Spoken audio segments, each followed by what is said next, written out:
Hey, welcome to the video, fellow Floridians and trail riders alike that are coming to check out this trail. Today we're going to do a ride along and a bike review of this Diamondback Recoil 29er. So let's get right into it. I bought this thing on Craigslist as an upgrade from a Trek Marlin 5. It has an upgraded D&M air shock with 50mm travel, I believe. And it works really well. The seat is been on there from the buyer, and on the front there is a Suntour 100mm travel fork, and these pedals are plastic. Everything else about the bike is pretty standard and bone stock.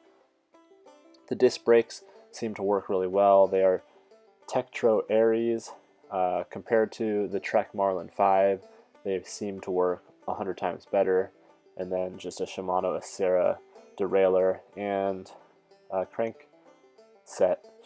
So yeah, as I said, in the front we have the Suntour. They're the V329 XCT. They work better than the stock shocks on the Marlin 5. I would say this bike is really good and works really well for Florida trails. I want to thank the Graham Swamp Trail crew for keeping this trail tidy throughout the summer and winter seasons. It's a really fun place. As you can see, there's a couple little pump sections, and you could even do jumps on these. There's some rock features in the beginning of the trail, which I tend to play around on, and it seems like they might be building a free ride section, which would be awesome. This little whoop is fun, and it leads you into these doubles here. Those are really fun in themselves. I like to practice on them and get a good feel of jumps, because on the east coast of Florida there's not a ton of trail options that offer jumps, with the exception of South Florida trails. Now these little pump sections and double, I guess, jumps, they don't seem that big in the video, but don't let them fool you. They're about the size of my bike in length, and they are a lot more intimidating in person. It took me a little while to get used to these, and the primary reason why I am used to them now is from riding at Ocala Santos trails, because they have an entire jump track that I could practice on. When I first started riding at Graham Swamp, I never even tried to hit these as a double. I just rode over them and pumped through them as best as I could on the hardtail. So now I am getting comfortable with doing jumps, and it's really fun. I highly suggest that if you're new to mountain biking and you want to get into doing jumps, then just do all the precautionary stuff like learning how to bunny hop and getting your balance perfect before you even get on the jump. I'll go ahead and add some links in the description for basic how-tos in mountain biking from some of the bigger channels in our sport. Just check it out in the description below. What's up, guys? At Graham Swamp out here, right after that first section where I was doing the jumps. Let you guys see what it looks like. Take a ride with me. I won't be commentating over the video while I'm riding. We'll be doing a dub over after the ride. So if you want to get a closer look at a, I guess, moderately experienced rider feels like on this trail, then keep watching. I'll show you all the cool features and the jumps as much as I can. Hopefully it'll help you guys out. See you on the ride. So here we go, guys. This is the long runway entrance into the trail. I believe that this is technically the trail itself. I think of this as the free ride area, and I'm hoping that maybe one day the Graham Swamp Trail crew will turn this into a full-fledged trail free ride area. I suck at these skinnies right here. I haven't really been on this bike very long. I literally just got it, and I'm testing it out today on the trail. Feels really good underneath my feet, and I don't know if I'm going to keep it, but it's a good upgrade to a full suspension on a budget. If you're interested in getting a cheap one, then this is, I think, around $500. and it has a very very upgradable frame. So that's the best thing about it. I personally think that it does really well for the price, and I have no complaints other than this damn dropper post situation, which I really need to upgrade. It is hard whenever you're a rider who likes to mess around and kind of do some jumps and rides more progressive than just standard cross country style. And with that, you have to always change the height of your seat. Nothing against just riding flat, but I like to have fun whenever I'm out on the trails, so I move my seat a lot, and without a dropper post, it's really difficult. As you can see here, I kind of stopped because my seat is not in the perfect position, and we're walking up to the first feature of the trail, which is a somewhat blind drop, and it is fairly big for a inexperienced trail rider. So from this video you wouldn't really notice that it is large, but in person it is really intimidating, because you ride up to it and you can't see below that drop. It just looks like a ledge.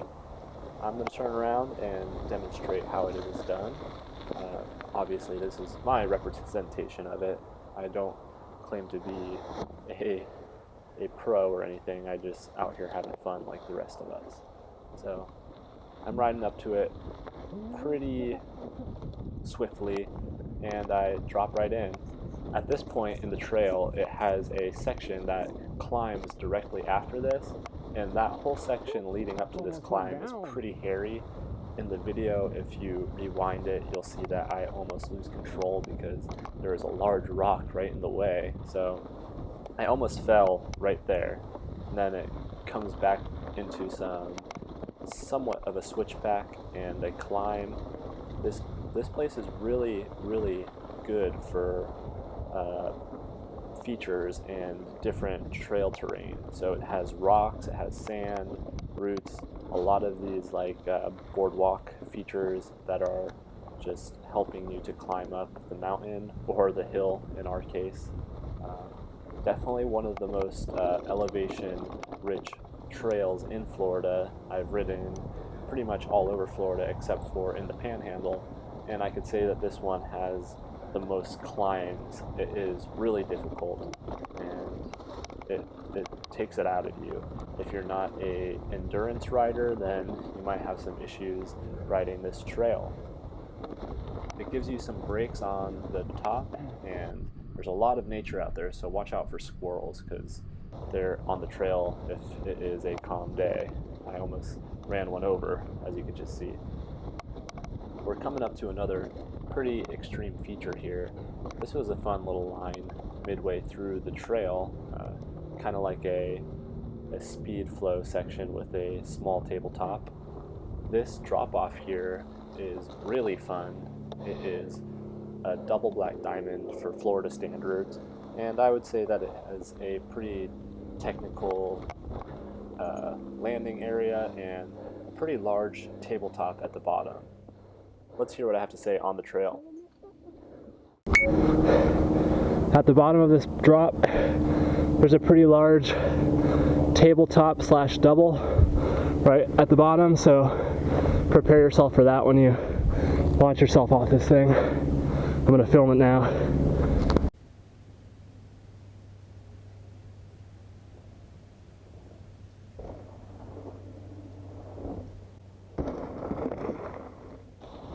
Man, this is a fun section of the trail. I rode it about 5 or 6 times with filming different angles and just running back up the cliff. It's really tiring after you do it a few times in a row, but I think it's really important if you have the time to practice this stuff, because if you do, that's how you get better. Like I said, I'm not a pro. I've only been mountain biking for a couple months now actually, and I'm just like you guys. I'm here to have fun and just ride out in nature, but I would like to get better, just like most of you would if you have the potential inside of you.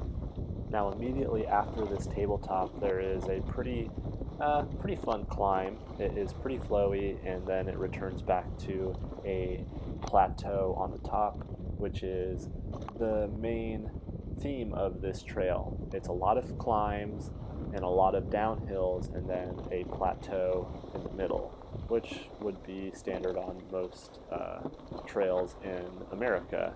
This one happens to be in Florida, which is kind of rare because you don't see a lot of this up and down here. There are a ton of trails in Florida that have small climbs, but nothing of this nature where it is a pretty long and slow climb as opposed to a short and fast one.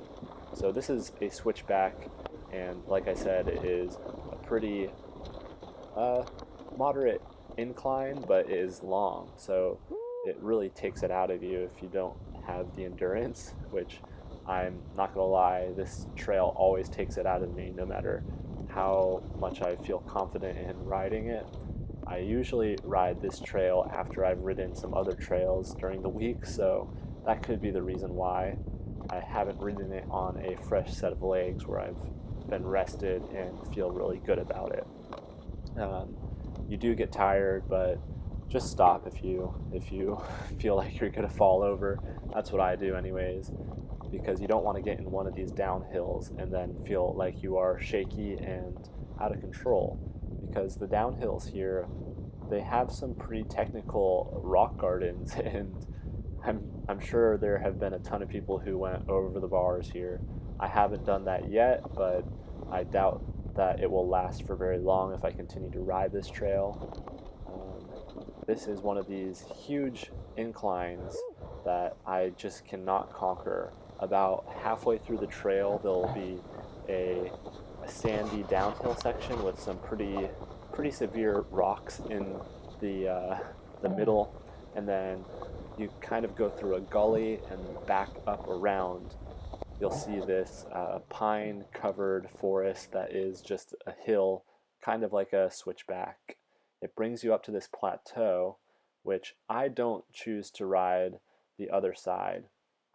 If you decide to take a left at this point, you'll see similar terrain as coming up in the video, but it is about 2 to 3 miles. I'm not really sure on it, but it is the same elevation, kind of slopey. There's a few fun jumps, but I didn't decide to do that part of the trail today because I just wanted to bypass it. I kind of got tired, and I wanted to hit the more technical features so I could show you those.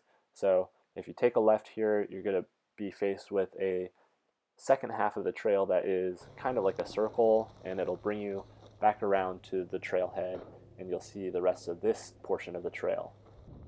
This is going to be the terrain that you missed on that section of the trail that I just bypassed. I would say that it is the middle of the trail because I did the first section and now I'm on to the last section, and it is pretty similar to the first section. There's some sand and some rocks, a lot of climbs, and windy switchback kind of single track. There's a lot to test your bike on here because the ground is slick, so it tests your tires, it tests your suspension a lot because there's so many roots and rock gardens on these downhills and uphills that it really tests out your gear. It's a great trail for Florida. I would say it's the best one on the East Coast as far as all features included. There's some smaller trails that are specialty, but this one I would say has the best collection of features on a large trail that you could really stay at all day. I mean, there is never a dull moment here, whether it be you're sweating profusely and you feel like you're dying, or you want to do some jumps or practice some cool technical exercises. There's a lot to do here. This is one of the last climbs, which is pretty hairy, and it brings you up to this plateau, which you'll see there is a fork in the road, and it brings you to the most technical feature of the trail, I would say. I would say it's the hardest one here. It deters a lot of people. It is a blind drop, kind of small kicker, and it brings you to this little wood feature. Let's go ahead and hear what I have to say on the trail and how I was feeling in the moment. Up here on this blind drop, it is pretty intimidating at first. I mean, you roll up to that thing and it looks like a big old drop, but once you do it, it's really fun. I would say make sure your gear is up to spec and everything is going to work before you try to drop that, because you'll see in this video, once I get down to the bottom, that's when the real fear kicks in, because you got so much speed after picking up that momentum. So let's see what it looks like from my point of view. I am definitely no expert at this, so hopefully it'll help you guys out. I'm just like everyone else practicing it and have to really take my time. I don't even get that much air jumping into it, and the speed coming down it is something that you really have to get used to. In the video, it looks really slow because that's just the GoPro effect.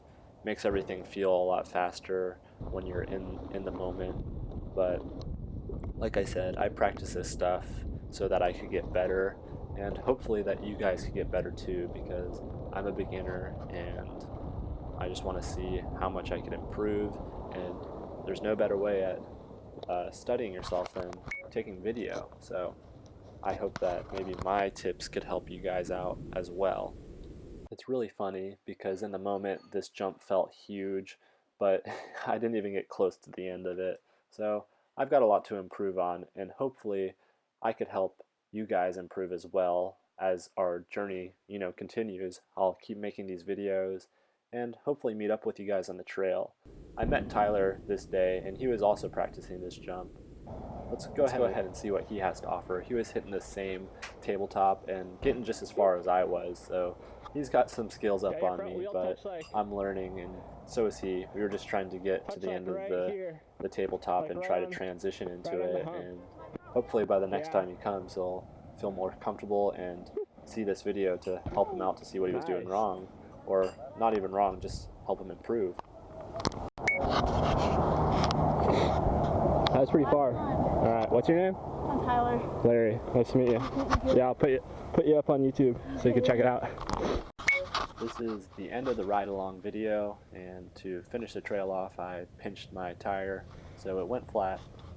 I didn't do much of a review in this video, so if you do want to see a in-depth review of this Diamondback recoil, then just let me know. The trail was really fun today, and I hope that this video might have helped you guys out and maybe even influenced you to go riding this weekend.